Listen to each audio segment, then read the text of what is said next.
در جماعت وحدت ملی با گرفتن نام عدالت و علاوه لقب زردآلوچی هر نفر راه خانه عدالت بردی و را به شما نشان می‌دهد. ما او را هنگام معامله با خریدار یک لخت محصولات پیدا کردیم که فعال نیکی کاری پرثمر امساله‌ای عائله بردیف هاست. این چندی ایو؟ یک کیلو این 70 سوم. من نگاه کن دادر جان ما در مهنت بسیار کردیم چقدر ارزانش میگوی اساسی همه چالیم چای بگیره یا دلیم چای؟ مای بشوخه این اکن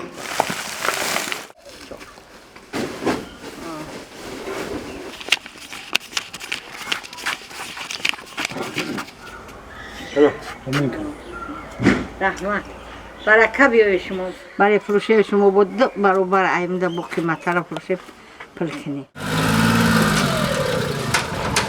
مون هر زن شوهر مصلحت کردیم که همین کار بیا ما هم پیشه گیریم همین رسم اولادی این رسم بابایی همین کنیم نون خودمون همین رو یافته میخوریم انا 30 سال بود ما هم خیلی کار می رحمت به هم یوسعید که یوسعید ما دستگیری کرد خوب شد که خداوند کریم من هم کسب کار داد و هم عائله خوب داد چون که عائله خوب هم دیگر فهمی کردیم ما حال در پیش مقصدهای بسیار داریم که ما با عائله قضیه ما نمودی محصولات خوب تیار میکنیم و پیشکش مثال دولت‌های خارجی هم کرده میتونیم.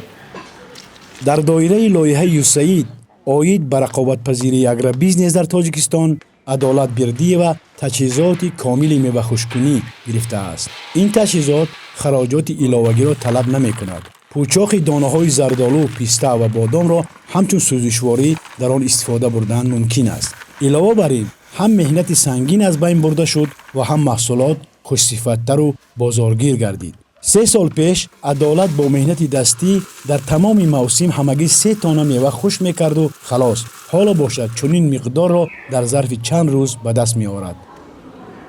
این تجهیزاتی همه خیلی زردآلو خشک‌کننده 8 ساعت با 1 تانه قاق کرده میکنیم 8 ساعت با من کار ما آسان نمیشد آسان میشد خیلی ما این 8 ساعت این خیلی کار کنیم که ما قریب 20 تانه قاق میکنیم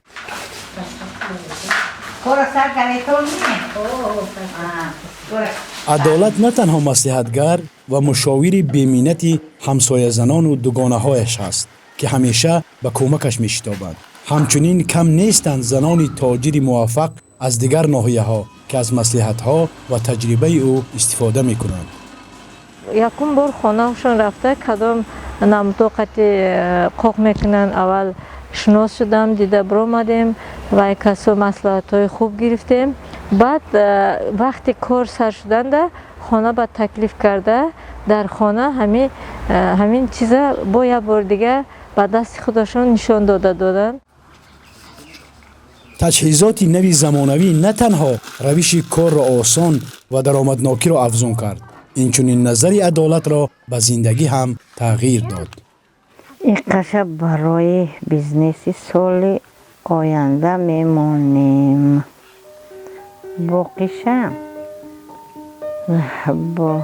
باقیشه میریم در ساناتوریا دم میگیریم.